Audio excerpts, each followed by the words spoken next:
Well, today I am going to be working on my truck a little bit. I'm planning to put some roof bars on, roof rack. So if you're interested in that on a 2013 F-150, stick around. Thanks for watching.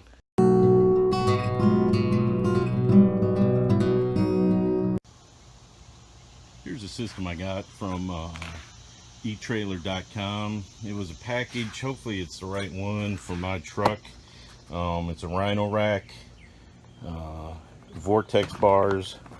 We'll just see how it goes, but it does not appear to be that difficult to install. And again, this no sponsorship whatsoever, so I'll tell you the God's honest truth about it. But there is the Vortex bars and the pad and clamp kit and the legs to get it up off of the roof. So since there's no bars, I think this clamps on inside the frame of the door. So let's get going. I'm gonna have to open it up and see if I can find some instructions. The bar is probably pretty self-answering. The pad and clamp kit, I'm assuming, goes on the leg kit, and then the leg kit is mounted, and then you put your bar on, I think. But we'll know more when I open up the instructions. All right, let's see what's in these. I just cut the tape. So there's the clamps and pads.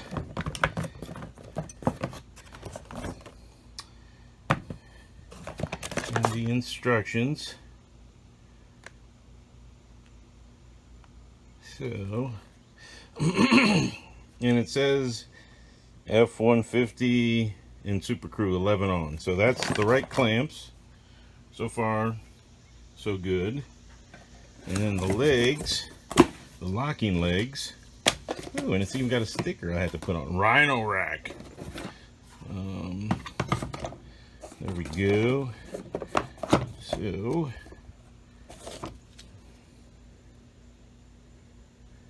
sticker so I know which side to put it on once I get it adjusted, I think. There's the instructions. So now I'm going to go back in the air conditioning because it's muggier. It stopped raining and the sun became super blue, and in a matter of moments it went from comfortable and sprinkling a little bit to blue skies and about 150% humidity. So like I said, I'm gonna grab my instructions, go inside, read real quick, see how it's supposed to go together, and I'll be back. All right, so you have foot pads, which are these, and that's what goes in the groove up at the top. And then you have the foot plate, which came in the foot plate in this. And the foot plate, it says foot plate arrow out, arrow on underside of pad faces in. So there's the underside facing in. So that's going to be outside the vehicle, towards the outside, and that one's going to be facing in. M368 pad, MC368. So that's good. So I'm going to assemble all of these so they're ready to go, because they're all the same. Both let's go back to the one I was just showing you. The drawing. So what we have here is an F150 Super Crew 9 on, F150 Super Crew 11 on. They are all the same measurements. So it's only the earlier ones, or the Raptor Super Crew from 11 on, the single bar front or rear. That one's different. We want both bars, so that's what we got going on. And there's the dimensions, and some more dimensions for earlier, but yeah, for 04 to 08, etc, etc. So let me put it all together and we'll go from there. All right, so when I have it done, it says to attach the foot pad to the leg. So that's my next trick. And so I got to get the other ones out, but it says in order to get that, you have to use the key from the kit to unlock the side so you can attach it. So that's our next trick, opening it up.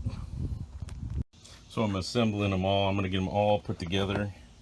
There's the interior one, and then I'll come back. I think after I get that done, then I have to put these the foot claws of death or whatever they're called on.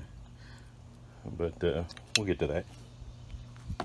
All right, so I've got them all assembled, ready to go. The next part is adjusting and measuring these Vortex bars, crossbars, whatever you want to call them. So I'm going to take those out, take a look at them, and read the instructions on what I have to do to these. I think it's just cutting some strips, but let me open them up and look at them.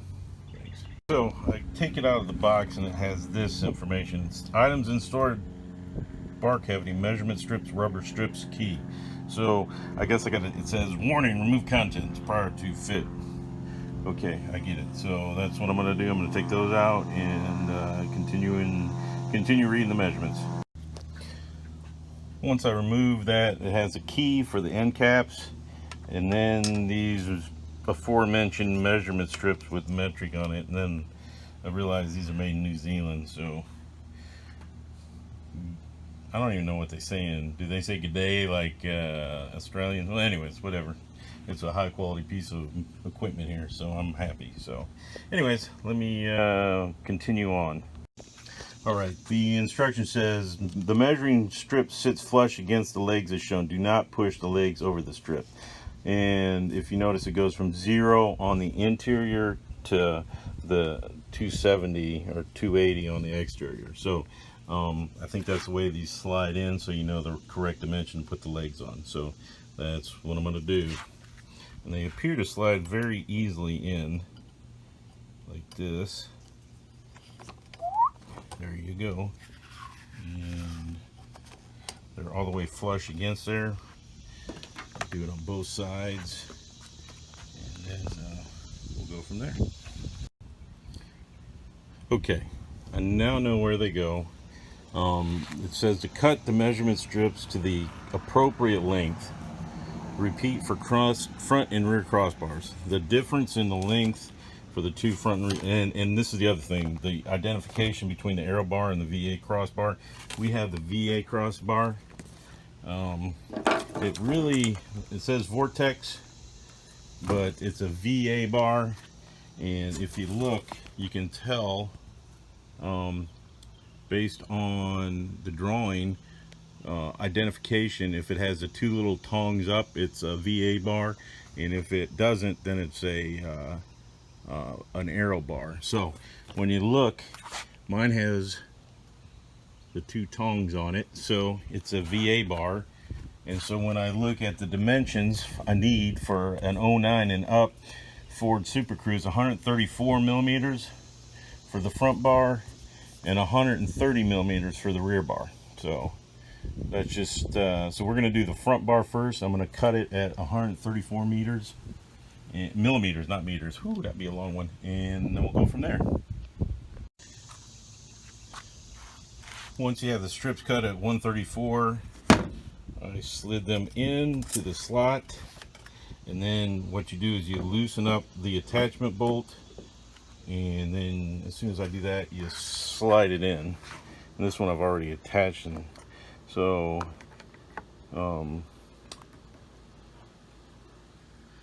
hopefully this is all right, and if not, we'll go from there. But I think I'm doing it correctly. You know, worst case is I got the pads on backwards, but we'll see. So here's the next one. I'm going to loosen it and install it.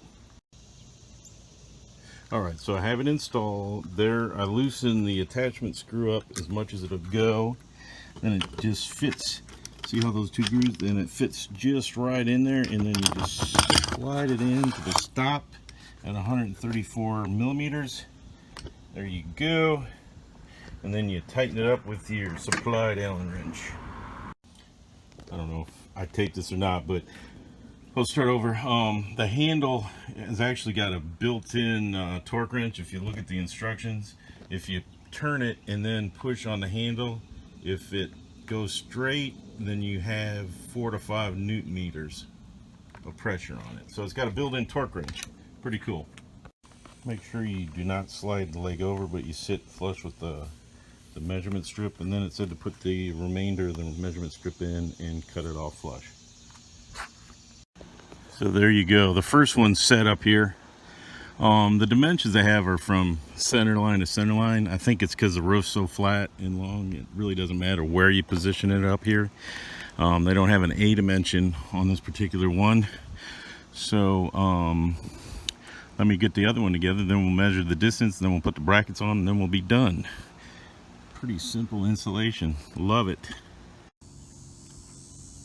All right, the rear bar is actually 130 millimeters, so I need to cut those to length so I can install the back legs and clamps. So here we go, 130 millimeters for the back, and I did find a dimension for the roof rack, so I'll show you that as soon as I get these all done and up on the roof. Then I'll lay them out and then we'll tighten them down.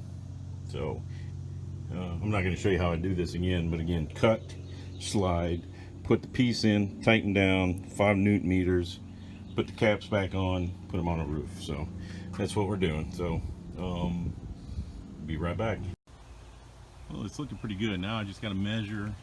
I got the stickers that where you put the point, so when you take them off and put them back on, you know exactly where they go and you don't have to do all this measuring stuff again. But it indicates that these have to be for Super Crew. The measurement from the center line of the door up is 280 millimeters, and then measurement B, which is the overall length, I'm seeing as, I guess, 520 millimeters. So we'll see how it looks, but that's what I'm going to go with, 280 and then 520 overall. So we'll see what happens with that. Once you have them on, measured out, square, this is the bolt that is going to hold the bracket on. So I have to take this out and then put the bracket on, and it clips around here. So I don't know if you can see that. It clips around right here and attaches it there. So let me do that, and then I'll show you when I get done. Right now I'm just getting them on snug so I can make any last minute adjustments before I torque them down. So I'm going to go around and do all 4 of these. This one's on, it's loose, but see how it fits under the gasket, and it's right up against the metal, so I'm pretty sure that's how it's supposed to fit. And then when you close it, door closes right over it. So we'll continue on down this road. I think it might go up a little, but it's hopefully going to maintain the weather seal. So let me go do this one. Well, there you go, they're installed. As you can see, they fit flush. The door closes. Put them up there, measured twice, made sure I had the correct distance in between. It's like 11 and 1/32 from here to the center line, so we're not that close. And then the overall length is 31.5. So there you go. So there you have it, the finished product. They're all bolted down, they're ready to go. Now I just need a cargo container for up here, but these are pretty solid. I'm very happy with it so far with my Rhino pack. So I'll give an update after I've had them a while and let you know how they turn out, but they seem to be good, so it's a good thing.